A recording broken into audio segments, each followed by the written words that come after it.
تو اگر آپ چاہتے ہیں کہ آپ کی زندگی بدل جائے، اگر آپ چاہتے ہیں کہ اللہ کا احساس آپ کے ساتھ جڑ جائے، تو آپ کو گناہوں سے پیچھے ہونا پڑے گا، چاہے آپ کا دل مانے یا چاہے آپ کا دل نہ مانے۔ ایک ہی آپشن ہے، پیچھے ہو جاؤ، جان بوجھ کے گناہ کرنا چھوڑ دو۔ غلطی سے ہو جائے تو غلطی کا گناہ انسان کو عبادت کا موقع فراہم کرتا ہے۔ توبہ کرنا اللہ کی عبادت ہے، مومنین کی صفت ہے۔ توبہ وہی بندہ کرتا ہے جو اللہ سے محبت کرتا ہے، توبہ وہی بندہ کرتا ہے جو اللہ کا خوف اپنے دل میں رکھتا ہے، اور جو اللہ کا خوف دل میں رکھتا ہے اللہ نے اس کے لیے آیت اتاری وَلِمَنْ خَافَ مَقَامَ رَبِّهِ جَنَّتَانِ، کہ جو اپنے رب کے سامنے کھڑا ہونے سے ڈر گیا اس کے لیے جنتیں ہیں، جبکہ جنت میں وہی لوگ جائیں گے جن سے اللہ راضی ہوں گے۔ تو سوچیں یہ لنک کہاں کہاں جا کے میچ ہو رہے ہیں ایک دوسرے سے۔ مجھے تو پورا یقین ہے کہ آپ نے جو بھی گناہ کیے ہیں وہ غلطی سے کیے، جان بوجھ کے نہیں کیے۔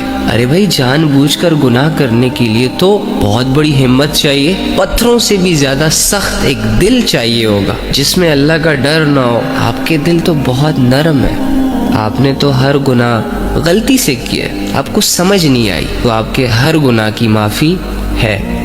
اگر آپ کے دل میں توبہ کرنے کا خیال آ رہا ہے نا تو کر لو۔ فَأَيْنَ تَذْهَبُونَ، کہاں جا رہے ہو؟ کب تک کرو گے ایسے؟ تھک جاؤ نا یار، لوٹ آؤ نا۔ اپنے دل کے اندر چھپی اور دبی اس آواز کو ایک دفعہ تو رسپانس کرو جو تمہیں بار بار اندر سے یہ کہہ رہا ہے کہ تمہیں اللہ کی ضرورت ہے۔ تم اللہ کے بغیر سنسان ہو چکے ہو، اجڑ چکے ہو، اکیلے پڑ چکے ہو۔ کیوں لوگوں کی باتیں سن رہے ہو؟ کیوں شیطان کے وسوسوں میں آ کر ریالٹی سے اپنا تعلق توڑ رہے ہو؟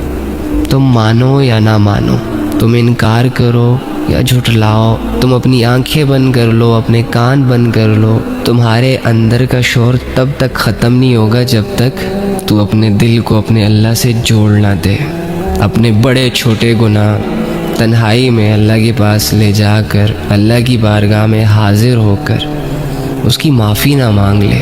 ہر انسان آگے بڑھنا چاہتا ہے، ہر انسان کامیاب ہونا چاہتا ہے تاکہ وہ سکھ کا سانس لے سکے، لیکن انسان سے سرزد ہونے والے گناہ انسان کو سٹک کر کے رکھتے ہیں۔ یہ گناہ وہ بیڑیاں ہیں جو ہمارے پیروں میں ہیں۔ ہم آگے بڑھنا چاہتے ہیں، ہم کیریئر بنانا چاہتے ہیں، اسٹڈی پہ فوکس کرنا چاہتے ہیں، اچھی پاک صاف ستھری زندگی گزارنا چاہتے ہیں، بٹ ہماری کمبختی یہ ہے کہ ہم بد نظری کر جاتے ہیں، کبھی ہاتھ کا زنا کر جاتے ہیں، کبھی جھوٹ بول دیتے ہیں، کبھی نماز چھوڑ دیتے ہیں، کبھی گھنٹوں گھنٹوں موبائل اپنی آنکھوں کے سامنے رکھ کر دیکھتے رہتے ہیں اور اپنا ٹائم ضائع کرتے رہتے ہیں، کبھی ماں باپ سے بدتمیزی کر گزرتے ہیں، کبھی لوگوں کو دھوکہ دے دیتے ہیں، کبھی حرام کما لیتے ہیں، کبھی سود کا کاروبار کر لیتے ہیں۔ یعنی اس طرح کے کام جب ہم سے سرزد ہوتے ہیں نا تو انفارچونیٹلی ہمارا جو آگے کا سفر ہوتا ہے نا وہ سٹاپ ہو جاتا ہے۔ آج سے پہلے جو بھی کیا تم نے چھوڑو، اس کی ٹینشن نہ لو، سب کچھ بھول بھلا کے اللہ کے سامنے کھڑے ہو جاؤ، محبت کا قیام کرو، عاجزی کا رکوع کرو، اور امید کی کیفیتوں سے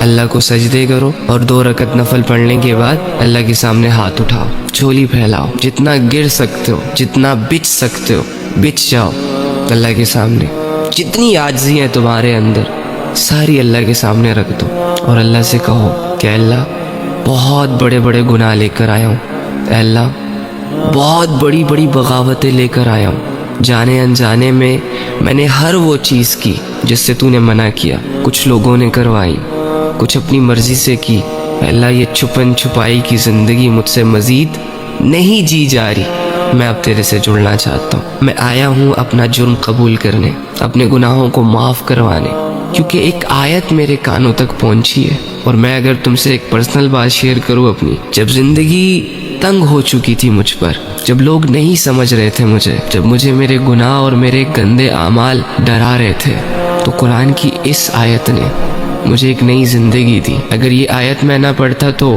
شاید آج میں آپ لوگوں سے یہاں بات نہ کر رہا ہوتا، اور وہ ہے قُلْ يَا عِبَادِيَ الَّذِينَ أَسْرَفُوا عَلَىٰ أَنفُسِهِمْ لَا تَقْنَطُوا مِن رَحْمَتِ اللَّهِ، کہ اے نبی میرے ان بندوں کے پاس جاؤ جنہوں نے اپنی جانوں پر ظلم کیا، گناہ کیے بہت بڑے بڑے لیول کے، اللہ کو ناراض کیا، جاؤ ان کے پاس اور ان سے کہو کہ اللہ کی رحمت سے مایوس نہ ہونا، اللہ سارے گناہوں کو معاف کر دے گا۔ یہ مت سوچنا کہ اللہ گناہ معاف نہیں کرے گا۔ جب میں نے یہ آیت پڑھی تو میں خوش ہو گیا، مجھے ایک نئی زندگی مل گئی، ایک نیا راستہ مل گیا۔ تو تم بھی جاؤ اللہ کے پاس اور اللہ سے کہو کہ اللہ میں بھی گنہگار ہوں، اللہ میں بھی ان لوگوں میں شامل تھا جو تجھ سے دور بھاگتے ہیں، لیکن میں آ گیا میرے رب، اب نہیں جاؤں گا، مجھے بھی قبول کر لے، یہ گناہ کیے میں نے، بس ان کو معاف کر دے۔ اللہ سے اپنا حال بیان کرو، اور جب تم معافی مانگو تو خوشی خوشی اٹھو کہ تم نے جس رب کے سامنے اپنے گناہوں کی معافی مانگی ہے نا، وہ بہت بخشنے والا ہے۔ اب یقین کرو اور اس کے بعد سے نئی زندگی شروع کرو۔ کیا مشکل ہے اس میں؟ چھوڑ دو بے حیائی، چھوڑ دو گناہ، چھوڑ دو غفلتیں۔ کتنی دفعہ کی ہیں تم نے یہ ساری چیزیں، کیا فائدہ ملا؟ کچھ بھی نہیں، آگے بھی نہیں ملنے والا۔ بس پھر اپنی زندگی عبادتوں کے ساتھ جوڑ لینا، علم کے ساتھ جوڑنا، اچھے لوگوں کے ساتھ اٹھنا بیٹھنا، سب ٹھیک ہو جائے گا۔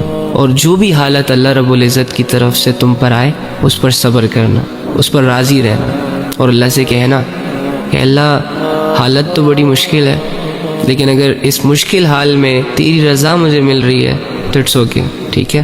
ہاں، دنیا کی پرواہ نہ کرو، اپنے آپ کو اللہ سے جوڑو گے تو ایک مضبوط انسان بن کر لوگوں کے سامنے آ پاؤ گے۔